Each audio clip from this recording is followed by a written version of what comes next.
and welcome to the second episode of Speak, Film, and Enter. Yes. Woo-hoo. I'm Nate. I'm Dylan. And I'm Adam. For those of you that have not joined us before or just very recently new to the podcast and the show, just made our YouTube debut recently. We are formerly the Movie Talk podcast. So made some changes recently to get ourselves up on YouTube. New name, new logo. If you're familiar with our old stuff, you can still find all of it on Apple Podcasts or Spotify or wherever else you get your podcasts. Absolutely. Just under the new Speak, Film, and Enter name and logo. And yeah, it was a very exciting first episode that we just released a few days ago, which I did want to announce. It's only been out for less than 3 days now, I think, or 3 days, and we did clear 100 views already, which was very cool. There we go. That's good. Thanks to everybody listening and everybody watching. Thank you, guys. Yeah, we appreciate it. For a YouTube debut, I was expecting like a solid 18. So friends and family, right? The soft opening goes a long way. Exactly. So last episode, if you want to go check that out, we did our most anticipated movies of March through July of 2022 because we actually have release dates for all of those. And the biggest movie that came out this past weekend, The Batman, I'm sure you've heard of it. Yep. Making a lot of money at the box office. We have not all gotten to that yet, so the review for that movie will be coming in the next few days, hopefully. But what we do have for you is our top 5 Batman movies. Yeah. We figured it was a perfect time for this list. We were debating whether to do the review or the list first. We'll give you the list, and then the review will come later this week. Yeah, you can see where we put the new movie, if we put it on the list at all. And this is also, each one of us did a top 5 list. This isn't one conjoined list. Each of us chose our top 5 favorite Batman movies, and we'll be giving them to you today. So that is... and it's a good thing. It's a good thing that we did it that way because Sorry, we did not all agree. We did not all agree. I think that's kind of the point, right? Everyone's got their own little flavors, their own things they like out of Batman or what he can give you and the storylines that they can give you. So excited to see what you guys chose. Yeah, I am too. And I think just to let people know too, Adam and I have seen this, and Dylan has not got the new one. And Dylan hasn't gotten to it yet. So just throw me under the bus. It's me. I'm the reason why this isn't a review episode. Well, it's not going to be on your list, so I wanted people to know that if it's on ours or not, the reason it's not on yours for sure is that you haven't seen it yet. Oh, wow. Okay, I was coming here under false pretenses. I thought that neither one of you were going to include the new one in your lists. But now I see that I have been you don't know I haven't. Duped. Based on the reviews it's getting, I would be shocked if at least one of you doesn't have it in their top 5, but we'll see. All right, I see how it is, guys. Okay. Well, maybe it'll be more fuel to get to the theater. I know, obviously, there have been some things in the way for you, but more hype. If we can build more hype, it'll be exciting. 2 episodes in, and I'm already alienated. Welcome to Speak, Film, and Enter. Yeah.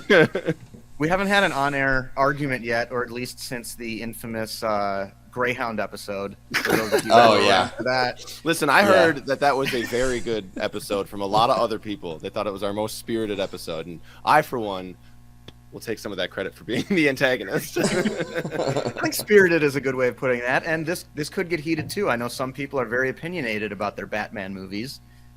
So, with all the introduction out of the way, should we dive right into our list? Yeah, let's go for it. Who wants to go first? I can go first, actually. All right. So I'll kick it off. Yeah, my number 5 best Batman movies, favorite Batman movie. I'm going with the first one in the Christopher Nolan trilogy, Batman Begins. Nice. So I actually watched this this weekend. I think Saturday morning. I was like, you know what? With all the Batman hype that's been going on, it's time to revisit the movie of that trilogy I watched the least. And I got to say, it really, really holds up. The origin story is perfect. I feel like it's the definitive mythos for how Batman comes up. I know we've seen that in so many different movies. It definitely gives us more depth than that. Yeah. I mean, the ninja stuff, that whole part, I mean, that wasn't in the Burton movies. And I definitely feel like it fleshes out his pre-Batman life more. Yes, Than and the I other think that movies do. matters to get you that emotional connection that's going to carry you through the rest of that trilogy. I think having a good grounded starting point is absolutely the reason that series has so many things going for it. So my number 5 is Batman Begins. Definitely, and I can go next because that is also my number 5. Oh, perfect. Yep. Nice. I rewatched it as well. I had a whole Batman marathon the last week and a half, and I agree, Adam. I think it holds up pretty well. And I do think that Katie Holmes was a nice casting as Rachel. Yeah. I know that they switched it up and switched to Maggie Gyllenhaal, but I thought she did a good job. And mostly, I really dig the League of Shadows stuff. I Yeah. just think that works. Towards the end of the movie, some of the stuff doesn't work, and also interestingly, like some of the CGI and stuff, you can tell is a little dated. Like the jump from 2005 Batman Begins to 2008. 2008 Dark Knight. Pretty big, like effects wise. I felt like. Yeah. But no, I really liked it. I think Liam Neeson is a good, sensei turned villain character, and I agree. I think the important thing is it had to set the table and establish Nolan's vision for the trilogy. And like we've talked about on this podcast before, when you already have signed up for a trilogy, that first movie is so pivotal. And just for the fact that it pulls it off and sets the table for the rest, I had to put it at my number 5. Before we move on, though, I just want to say Batman Forever, which gets a lot of crap online, almost stole the number 5 spot. I'm just saying, it's not as bad and awful as people give it credit for. I mean, it's ridiculous, and Jim Carrey is so over the top, and Tommy Lee Jones is like trying to do great. Tommy Lee Jones is like trying to do a Jim Carrey impression, like right next to him, like they're both trying to out crazy each other, but it's like you can't out crazy Jim Carrey in 1995. Like stop trying to do that. So that really brings the movie back. But I might get roasted for this, but I think Val Kilmer is an underrated Batman. I don't hate him as Batman. I'm sorry. You can. I really think Nate's getting like, visibly frustrated. I learned that he actively petitioned and wanted the role. And going from Keaton, who seemed awkward and stiff, and especially in the second movie felt like he kind of was over it, having Val Kilmer come in and be like, oh yeah, I want this. I want to kick ass and be like Bruce Wayne. You can tell. So just want to shout out to Batman Forever. That is my number 6, and I think it is a little hated on unnecessarily. But moving on. No, Adam, I was just going to say I've never seen that one. Oh. Oh, Nate, I I think you remember would seeing hate on it. TV. That's the one I remember catching on like TNT. That's the one with I think all this the sand trap at the end where he like covers himself with the cape when you learn that like the cape is some like blocks bullets and does all this other stuff. I think that's that one. It definitely blocks a fireball at one point, but you get the typical kind of aerial. He has to catch Robin and Nicole Kidman at the same time. Also, that reminds me, you get the Robin origin story, the death of Robin's family, which is a nice addition. They have parallels, and it's kind of dark, and I don't know. So I liked it more than I thought. Fun. Yeah, it's really hated on online, but it's like, just give it a chance, guys. It's not that bad. So yeah, but my number 5 was Batman Begins. I could not justify ranking it ahead of that. I just wanted to throw in, if I've learned one thing from doing this show with you guys for the last 3 years, it is that Adam watched a lot of TNT as a kid. Listen, we didn't have like HBO. Like the movie channels we had were like FX and then TNT when it was probably Spike TV or whatever, like way back. I forgot about Spike TV. That was the channel that always did movies on. We never we went to like Blockbuster and got stuff, but then if we caught a couple of those on during the afternoon, that's what we did. We always had to be quiet as kids because my dad worked night shift. So, what better way to try to stay quiet after work or after school than watch movies? So. Oh yeah. And TNT put on a lot of content that was perfect for our age group. For sure. They knew what they were doing. They knew the demographic. They're like, this channel isn't for adults. They had me. It's for teenagers who are awake at 2 a.m. on Mountain Dew. TNT. Yeah. I always think of Cliffhanger as like the definitive TNT movie. Oh, I haven't seen that either. Did I just not watch enough TNT as a kid? You didn't? Stallone and Lithgow? Never saw it. Come on. All right, Nate. You're number 5. My number 5 is the Lego Batman movie.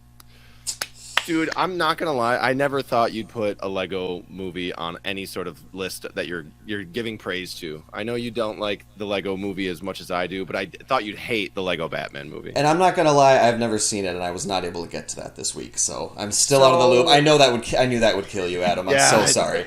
I just didn't have the time. I think you're gonna really like it if you like Batman Forever.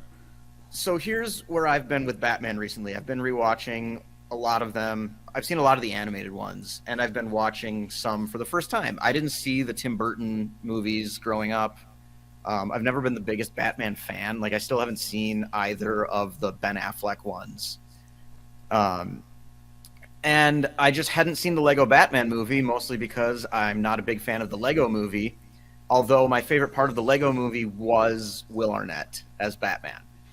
So after being very lukewarm to levels of pretty strong dislike on the Burton ones, and rewatching the Nolan trilogy and having all three of those go down for me to varying degrees on rewatches, seeing a parody like the Lego Batman movie was just such a breath of fresh air. Isn't it great? All of the post 9/11 ones seem to take themselves so seriously. I will give the Burton ones this. They're kind of silly and ridiculous, and I appreciated that at least. But seeing Will Arnett just like tear down how seriously Batman takes itself in what I think the opening like 15-minute sequence of the Lego Batman movie is maybe the best superhero parody I've ever seen, if you don't count the entire Incredibles movie as superhero parody. But it's gold. I think the rest of the movie is rock solid and fun. I think the first 15 minutes are like borderline 5-star comedy level. And the rest of it is like good. Yeah. And there are a lot of good jokes in there. It's so funny. It's just a really good movie. And like I said, I just love that it was finally one that did not take itself so damn seriously. And it was just fun and dumb, and I really enjoyed it. So that's my number 5. Yeah, it's not afraid to toy around with other storylines and just change characters a little bit and add other stuff in.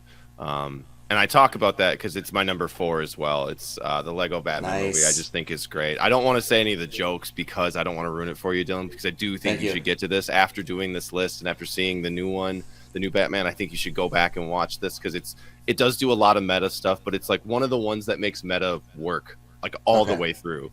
There's an insane cast of characters, all the voices in this movie. To name a few, it's Will Arnett, Michael Cera, Ralph Fiennes, Rosario Dawson, Zach Galifianakis, Jason Mantzoukas, Jenny Slate, Conan O'Brien, Doug Benson, Zoe Kravitz, Billy D. Williams, Kate Minucci, Seth Green, Eddie Izzard, Jermaine Clement, and Ellie Kemper. Eddie Izzard, all right. Like a lot of these are like little. You'd recognize him. No, I know who Eddie Izzard is. I mean, in the movie. Oh, I was like, you don't know who Eddie Izzard is? Well, this isn't giving anything away, but it's a cameo as Voldemort. Okay. So, obviously, with the Lego universe, they do a lot more. But it's so much fun, and it's actually Zoe Kravitz plays Catwoman, which she plays Catwoman in the new Batman movie. So this is actually her getting that role before she got the role, if that makes sense. Which I think is kind of fun. It's so much fun all the way through. It's just great. It's just great. Nice. All right. So we're doing a really good job with our transitions here. Like, you guys both had Batman Begins at 5. Adam and this one, it's really good job. Very efficient way to go through the list. All right, on to me then? Yeah. All right, my number 4 is also in the Nolan trilogy, and that is The Dark Knight Rises, the third installment of the trilogy. I was not a big fan of this when it first came out. I just think it was overhyped, and for some reason the theater experience, I walked out of there just being like, kind of, what was that? So when I was rewatching these, I actually had this one ranked behind Batman Begins when I started. But then I rewatched them. I watched these like the one after another, the same day or day after, and I was entertained. And I gotta say, the scale and the spectacle, like, it's ridiculous, but it also did like captivate me a little bit more. I don't know why it worked more on second viewing on like a smaller screen, but the Bane character it's easy to mock, but now that there's been a little time, like, I don't really mind the voice, actually. He made it his own, and also, maybe it's also because after watching the Burton ones and kind of seeing all of the live-action Batmans, there's room for ridiculous villains. In the Nolan trilogy, Bane feels out of place because he's so ridiculous, and like you said, Nate, the Nolan trilogy takes itself so deathly seriously. But in the overall canon of Batman movies, he's not even close to the most eccentric. He's like or fifth on the campy. list. He's Yeah. like so the fact He's that no he threw Danny in DeVito. no, I mean the fact that he threw in a crazy voice to kind of make it his own, and it really shouldn't have bothered me as much as it did. So yeah, I liked it more. Still pretty much even with Batman Begins, but I had to just kind of give it the slight edge. Also, I think Anne Hathaway, terrific Catwoman, and I thought she really killed it. So, Very so solid. yeah, very solid. So that's my number 4. Not super excited. The movie's definitely flawed, and it is more spectacle over substance, but I enjoyed it. So that is my number 4. All right. Is it time for me to like really shake things up? Yeah. I mean, whatever You already wanna kind do, of man. hinted that all the Nolans went down, so I think everyone is waiting with bated breath on one particular movie. My number 4 is The Dark Knight. It's Wow. that's ridiculous. But go on. It's- wow. You know, somebody needed to be a little different here, and I'm fully willing to fall on that sword. Okay. I'm not the Okay. biggest Batman fan, which is partly why I like the Lego movie so much. I still like this movie, but it did turn into something for me that I think everything under the hood is not nearly as good as I remembered it being. I mean, Heath Ledger, all-time performance. Mhm. The movie looks great. It's got a lot of good action sequences. It's well-paced for the most part.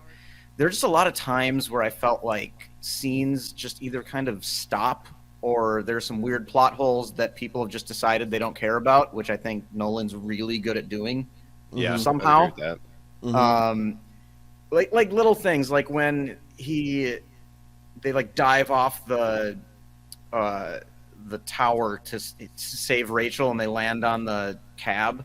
Mhm. Oh yeah. The scene's over, and they move on to like the next day. But like the Joker is still in his house With all And those it- people. with all those people, and it's just kind of like, oh well, that's over. He must have just gone home, and Yeah, like you couldn't have given us a little 10-second like, haha, let's get out of here or something to just be Right. like, yeah. and like Going the Gordon's opposite direction whole- after he pushes her or something. Yeah. Yeah, and Gordon's whole fake death thing just I don't think makes any sense.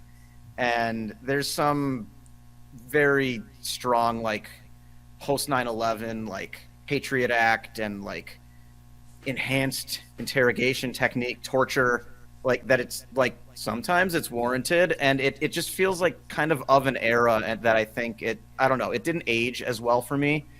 So when I actually think about some of the stuff under the surface on this movie, I don't think it's like the masterpiece that I used to. I still enjoyed watching it because it's fun.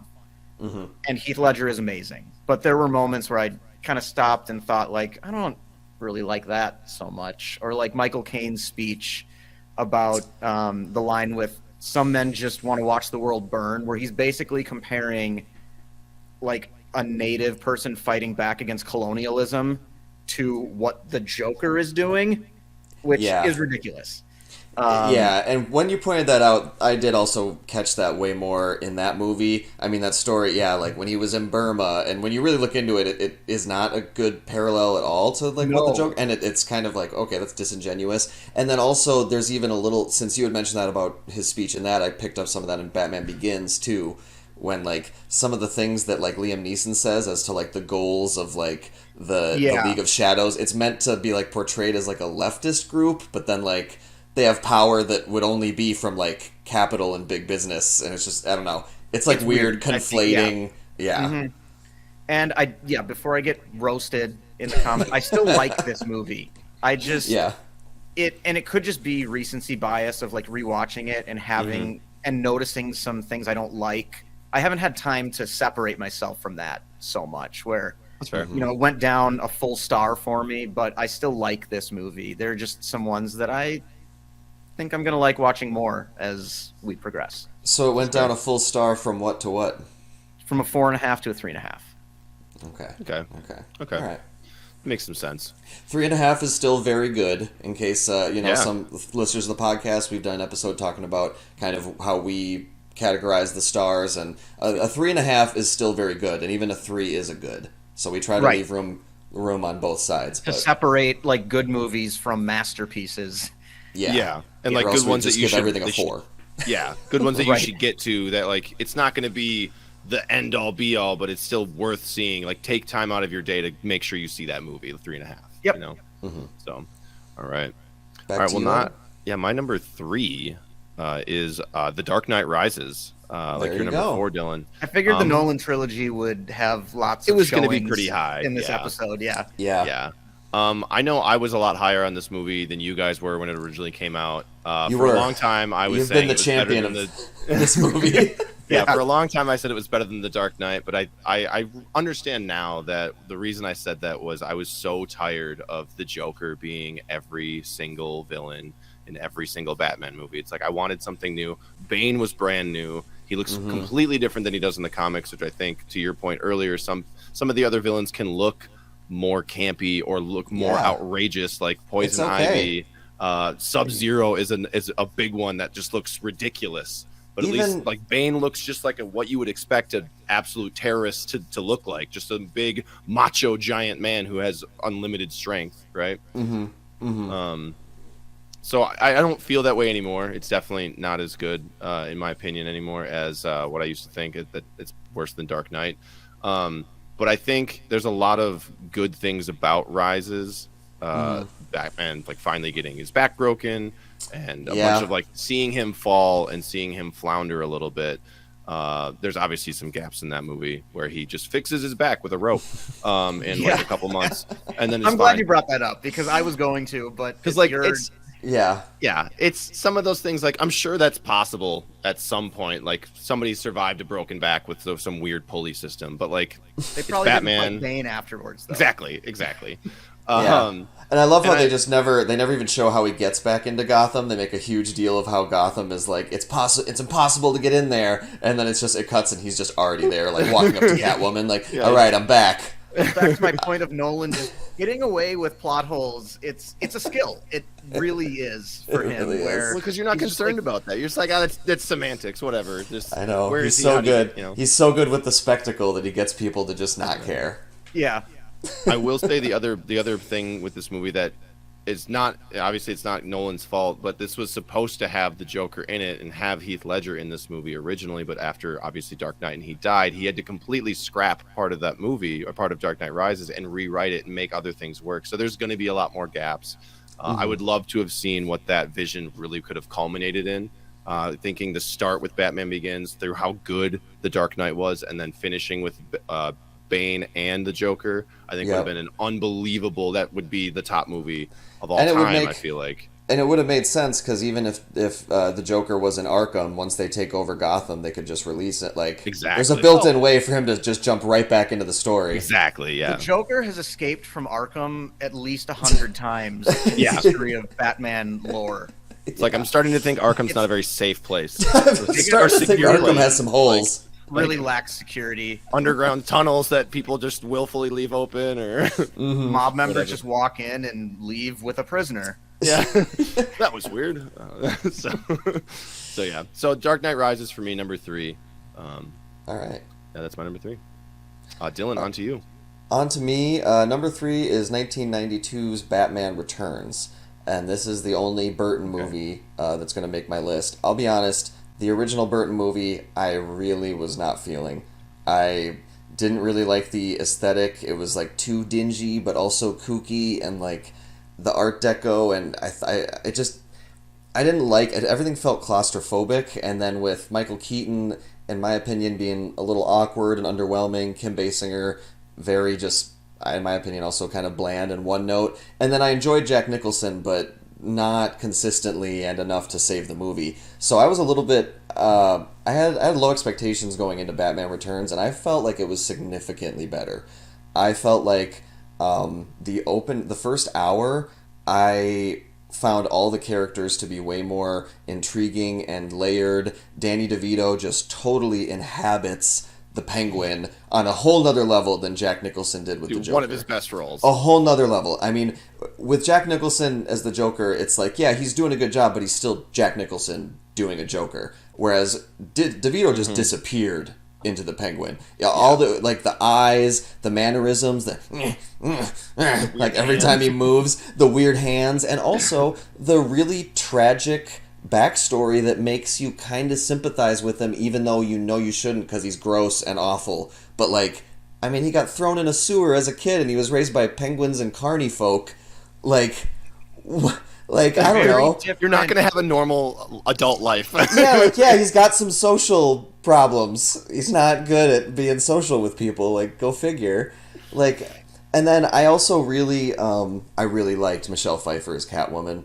I know. Nate, we talked about it. You felt like she didn't really have enough depth to her character, like we were supposed to know her before. But I don't know. I felt like we got 30 minutes of her being mousy, defeated secretary who's depressed and on the edge, and then she gets pushed out of a window, and then the cats surround her, and she is reborn as a I don't give a F, like, badass chick. And I love the scene where she goes back to her apartment and just tears everything up and makes her suit, and I felt like her fighting style was, like, cool and different, and she's kicking ass, and she's got the whip, and then obviously the iconic face lick. I don't know. Yeah. I felt like she did a really good job. It made me want to watch more Michelle Pfeiffer movies, honestly. I was like, damn, Michelle Pfeiffer, I really only know your name from that Bruno Mars song, and like, you know, I know you were in movies, but that Key and Peele sketch. The Key and Peele sketch, yeah, exactly. Yeah. So I really liked her. Yeah, I also liked Christopher Walken as Max Schreck, the evil tycoon.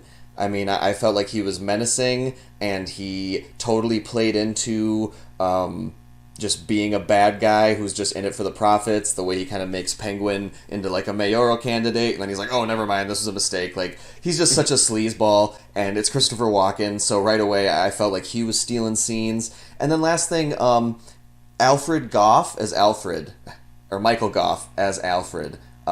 Maybe the best Alfred, and I liked him in every movie he's in. Strongly disagree with that. He's in 4 of them. Who do you think is the best Alfred? I think it's easily Michael Caine. No, I think you're incorrect. I think you're incorrect. Strongly disagree. Michael Goff is like the comic book Alfred. He's funny, and and I'm surprised that you said that you didn't like Michael Caine's little capitalist backstory, but you think his Alfred is better than this nice British man who's a mechanic, and he just makes cookies, and he's always nice, but you're like, no, I like the guy who committed war atrocities in his youth. I think that's a much better Alfred. Get out of here, dude. Michael Goff is such a better Alfred. He's like Michael the Caine one. did not write that monologue. He's if the I find one. it, he'll be off the list. He's the one Alfred, the one consistent good part of the 2 Burtons and the 2 Joel Schumacher ones, in my opinion. So I just felt like Batman Returns was a huge step up from the first Burton one. The first Burton one I gave it 2, and Batman Returns I gave it 3.5. I enjoyed it. Definitely fell apart towards the end with the Penguin rockets. Lost me pretty big there. That's a bit much. That is a bit much, and I definitely see the criticism that it like wasn't nearly kid-friendly enough, and that families were taking it to it and getting traumatized, and that forced the hard pivot to the Schumacher ones, which are way like too kid-focused and like ridiculous. So I see what happened, but honestly, the characters had more depth, and I just thought it was just a little better in every way. So my number 3 is Batman Returns from 1992. One thing I want to say about Batman Returns is that if we ever do a list for the horniest supervillains, oh yeah, I think Danny DeVito's Penguin is number 1 with a bullet. maybe with a bullet. Let's there's some DC there's a lot of villains out there, but it could definitely be there.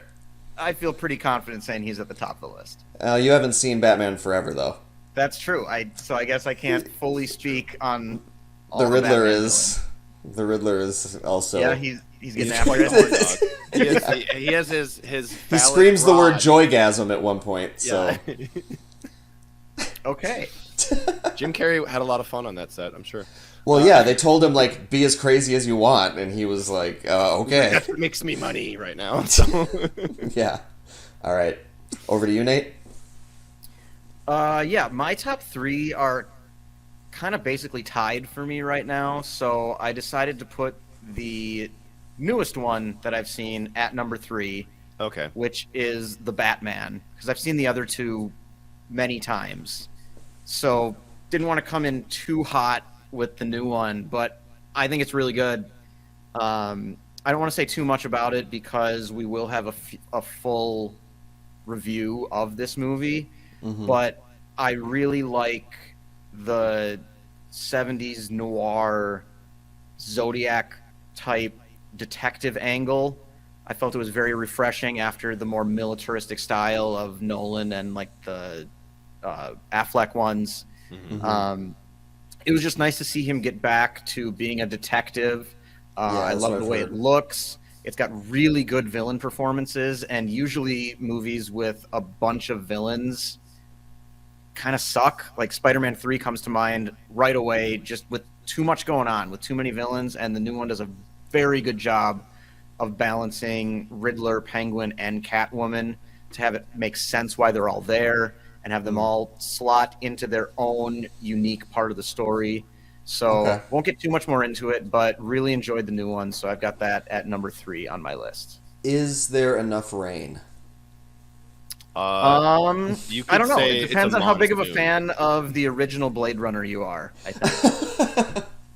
On the original Blade Runner scale, is it giving Blade Runner a run for its money? Oh, for sure. Okay. I was personally a big fan of the sort of metaphor and symbol with all the rain and the water in the movie. I think it's weird that people are using that as like I mean, I can understand you watching the movie and thinking like, I think it rained a little bit too much, but for people to have it listed as like, I didn't like this movie, it rains too much. It's Like- like congrats, you finally noticed something else that's not character focused, and then you're like, oh, because I noticed it, it wasn't very good. It's like Also, I did learn today that most of that rain is CGI. So if you're feeling bad for the actors, they weren't going through it. Interesting. Interesting. I couldn't tell at all, by the way. I only bring it up because we were hanging out on Saturday where it unseasonably rained all night, God. and you brought up we were downtown. You're like, this looks like Gotham from the new movie because it was just pouring rain and dark. Yeah. Yeah. Most of the movie, about a third of it looks like Minneapolis did on Saturday evening. Yeah, and on a rainy spring day or a rainy fall day, it's just dreary and wet. Okay. I'm gonna transition right into my number 2, as it is also the Batman. I put it right up there at number 2. I loved it. I'm not gonna say too much about it. I think the only thing I really want to say is part of it with that detective aspect and the look of this movie compared to the Nolans or the militaristic type that you were saying, Nate. This kind of feels like the movie The Watchmen for me. That Rorschach's like investigative. I mean, he's narrating to himself and stuff. But it kind of feels like that to me. It's a little bit of like a comic booky feel that Watchmen had, and that aesthetic, and that like dingier, dirtier, somehow more lived-in city, like a city of the future, as opposed to the military. Like if you look at Nolan's Gotham, which ends up being like current day Chicago, New York, and something else kind of like mixed together. It feels Nolan's like is actually pretty sleek. Like Nolan, people clean. think that it's dark and gritty, but actually it's nowhere near as dark and gritty as the Burton ones. Yeah. It's much more clean and modern. I agree. Yeah. So I think that's kind of a misconception. Just because the violence is more realistic, Yeah. that doesn't equal grittier. No. So I think that's what this one had over the Nolan ones. Is it feels like some of those older Batman movies that have that feel, or that comic booky feel, where there's like a trash bin that gets knocked over and a bunch of papers fly out and are like in the actors' faces and stuff like that. You know what I mean? Yeah. Just like that type of, you expect that kind of stuff to happen. So it just feels more like that comic book of old. Yeah. Well, so that's all I want to say about it. Yeah, we'll definitely discuss it in much more detail in our review episode. But interesting. So you guys both, I can safely say you guys both liked it. Yep. Okay, cool. I'm even more excited now. All right, on to you again for number 2. All right, so my number 2, and this is the most recent watch that I had. I almost didn't have time for it, and I'm so glad that I made time for it. My number 2 is the 1966 Batman movie. Yep, Nate, Yes. I knew you'd love it. I'm so glad you have this on your list. With Adam West, and I gotta say, so I wrote a little letterbox review. I kind of laid the same thing out, but after doing an entire Batman marathon and having so much just darkness and vengeance and madness and murder, and you get to see Bruce Wayne's parents die over and over and over again. It's just like, oh my god, like the trauma, like Batman is so dark, everything is so dark. And then you go back to this, and it is like an all-time great parody comedy of superhero movies before superhero movies were even like a genre. It's like Airplane, like 20 years before, or 15 years before Airplane came out. Like it is so funny. Everything, the aesthetic is so different. It's bright. Everything happens in the daytime. Everything is like fun, and this Gotham is like wholesome, and everyone is just like earnestly trying to save the day, and the villains are so. It's just funny. I smiled and laughed for 100 minutes straight. I had a great time watching it. And then I read up later, and all that it was intended to be a comedy, and I just think if you haven't seen it, like, check it out. Like, get ready to laugh. It's such a different, refreshing take on Batman. It felt fun. It was like, oh, Batman can be fun too. Like, of all the Batman movies, what he never really was lighthearted and fun. And then this movie comes along, and it's just like, oh, it's a brilliant parody, but also it was made way before the other movies. So just wrap your head around how they did that. Yeah, I loved it, and I gave it 4 stars, and yeah, definitely my second favorite Batman movie ever. Just a delight. Truly a delight. I'm glad that you brought up that it is intended to be a comedy, because I think sometimes it gets misinterpreted as like a so bad it's good. Mm-hmm. Yes. But like, so they knew what they were doing. This was all on purpose. Yes, they didn't seriously, like, I mean, there's a part where they have a dehydrator gun, and they shoot at people, and then the people turn into little clumps of dust because they've sucked all the water out of them. But then if you add water at them, they pop right back up. And for anyone to look at that and think, like, wow, people in the 60s were dumb. They're taking this seriously, and it's so dumb. Like, no, of course they know it's ridiculous. And when you accept that, you can just accept it for what it is, which is a gloriously fun movie. Yeah, it has a 6.5 on IMDb. That's just wrong. That's just people who don't understand. They don't understand what it is. And yeah, Adam West, I mean, it's hard to say he's like, one of the best Batman, because yeah, he's definitely doing like a not serious, jokey version of it, but he was an awesome leading man, and his line delivery is never boring, and nothing that happens is boring. And man, I mean, you not just watch Robin solve riddles all day? All day, dude. Robin solves riddles in the most ridiculous way, Adam, and these riddles are given to them by the Riddler shoots Polaris rockets, like missiles. I've seen those, yeah. And it spells out the riddle in the sky in smoke. I mean, yeah. I mean, come on. I'm assuming, like, how over the top can you get and still make it fun? Like, I'm assuming that the Riddler in the new one does not communicate that way. I don't want to give anything away. Okay. But I mean, Adam, when you dark and gritty, and then you have rockets in the distance. When you see the submarine that Penguin owns, and it has little penguin flippers, I've seen so much of this movie. Like, I've never seen it from to finish, but I've seen so much of this movie in different places in my life that I understand. Like, I know the flapper or the flippers, and there's a lot of ridiculous things that happen. Holy Halloween, Batman. I mean, just like, it never ends. So, delightful. My number 2. It's just all fun and good, and one of the funniest comedies I've seen in a long time, especially from the 60s. Oh, yeah. I've got more to say on this, but we'll be bringing it up again here in a little bit, so. Okay, on to you for your number 2. Speaking of which, number 2. Is that for me? Or no, Nate. Yeah. Speaking of which, number 2 my number for 2. you. Yes. Sorry, forgot the order here. My number 2, I think this is how I put it, is Batman: Mask of the Phantasm.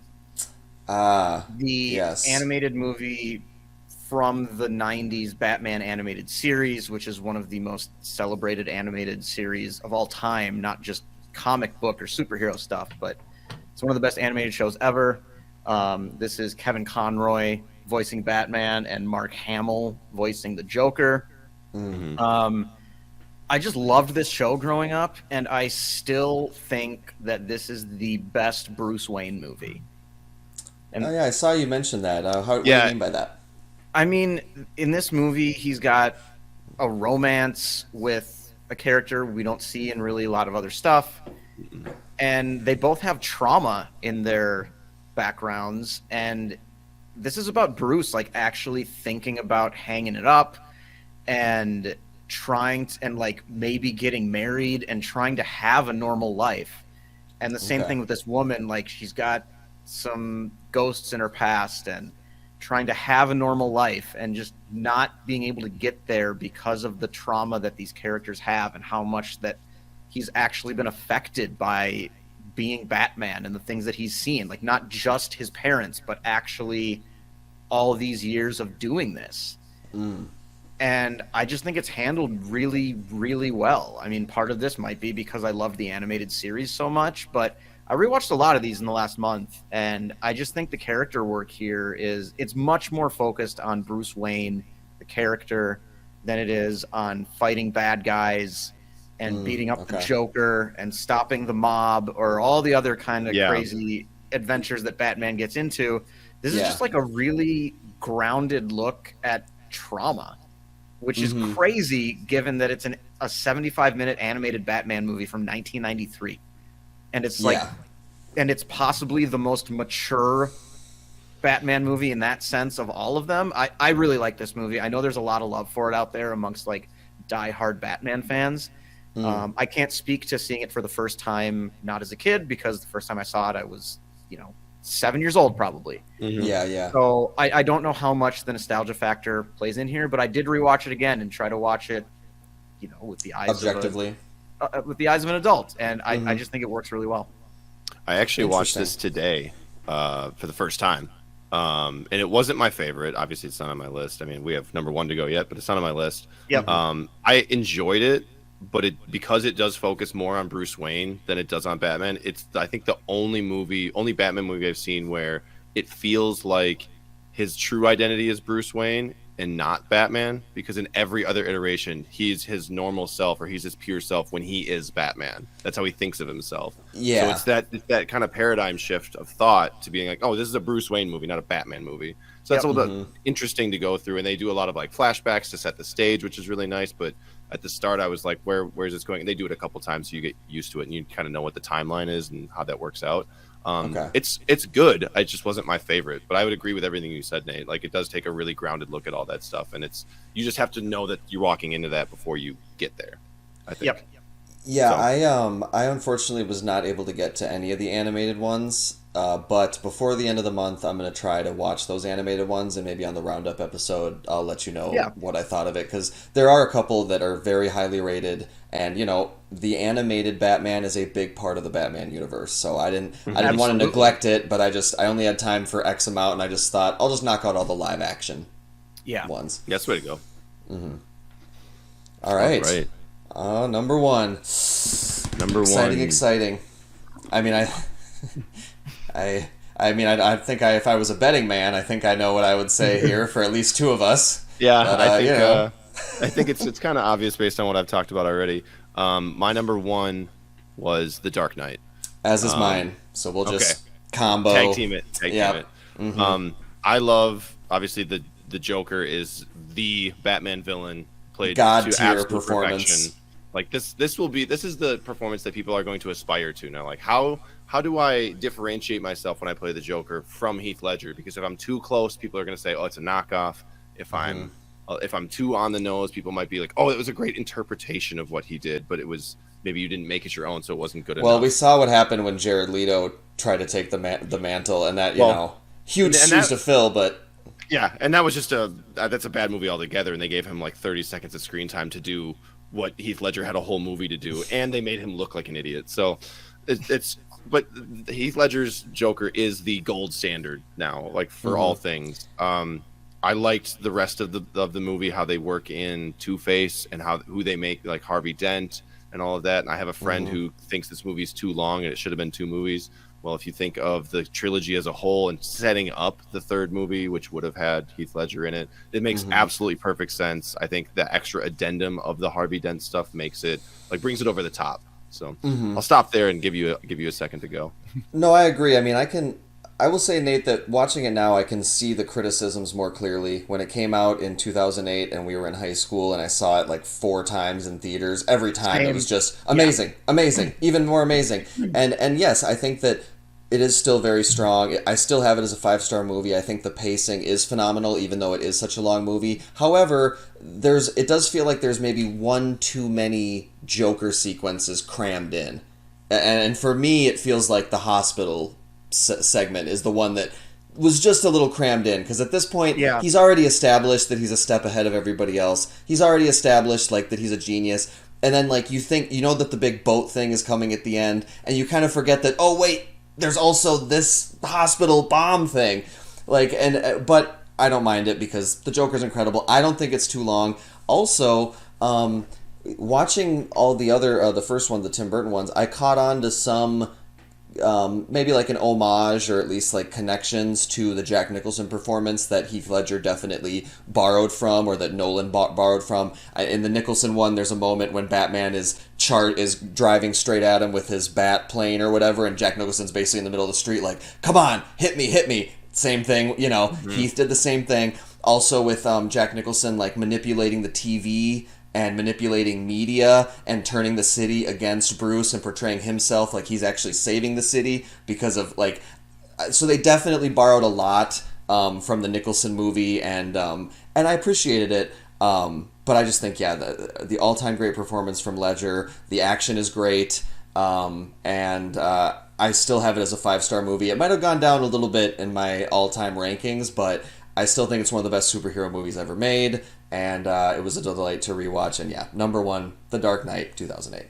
Yeah, for as memeable as it can be or is, I think usually when memes come about from things, it means they're drawing from greatness, or there's a reason people are going, oh, that one looked ridiculous, but in the context of the scene or something, it ends up being funny. Like Batman's voice of all things.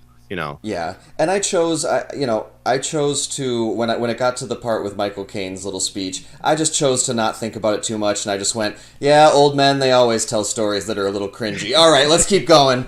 I just plowed right through. But I get it. But still really good movie, and I'm really interested to see what your number 1 is, Nate. Well, total tonal shift. Do it.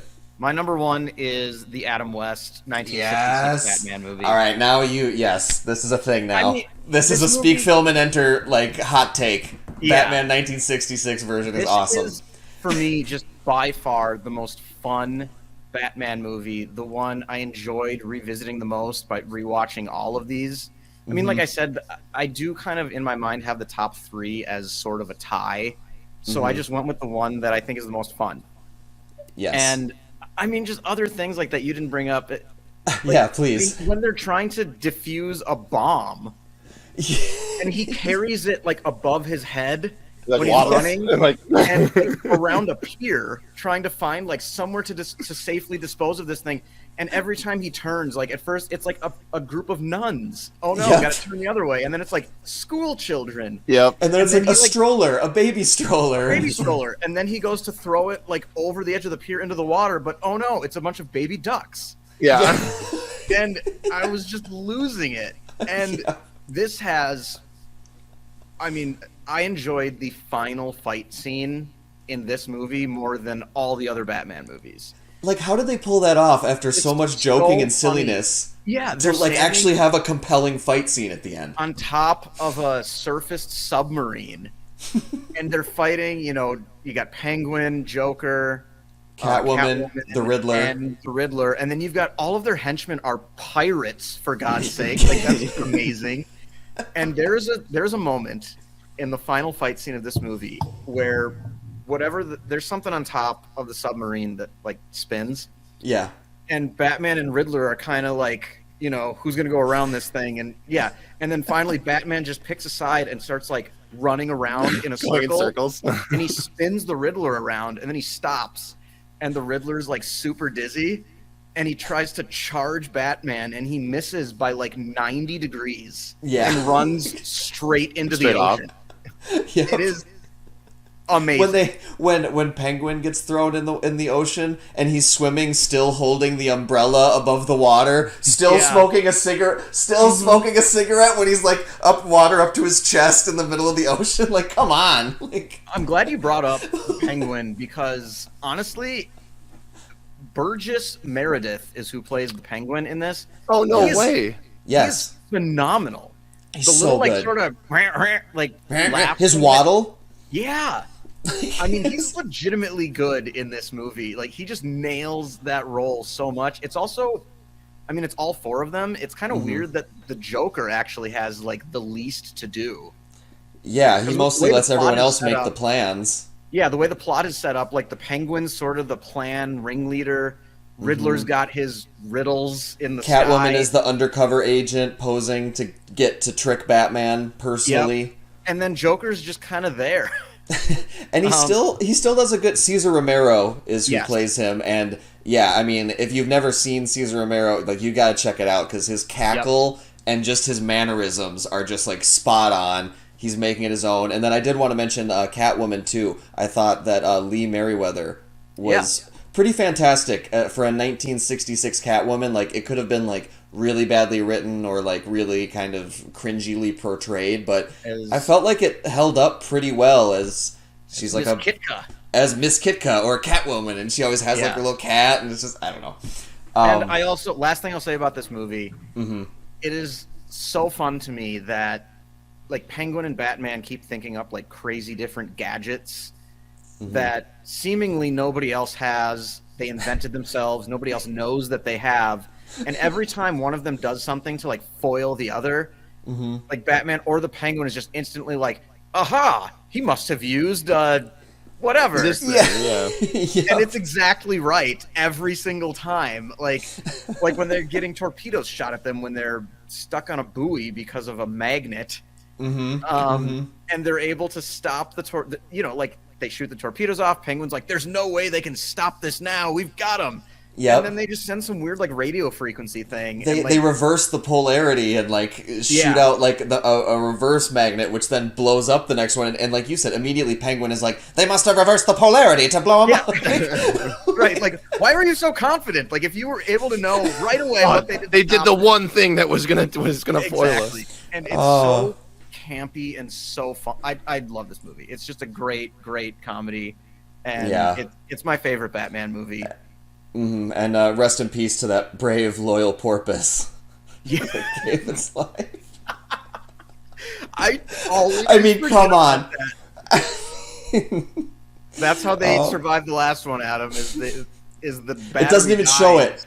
It doesn't show it, but the last missile's coming, and he goes, "Oh, the battery's dead," and they're just sitting ducks, and the torpedo's coming, and then we just hear an explosion, and the villains are all celebrating, and then we see Batman and Robin speeding away in their boat, and they're just like, "Wow, what a heroic act by that brave porpoise to give up his life to save us. Yes, Robin, a heroic act indeed. Like, we must always thank marine life." And like, it's just, it's amazing. Man.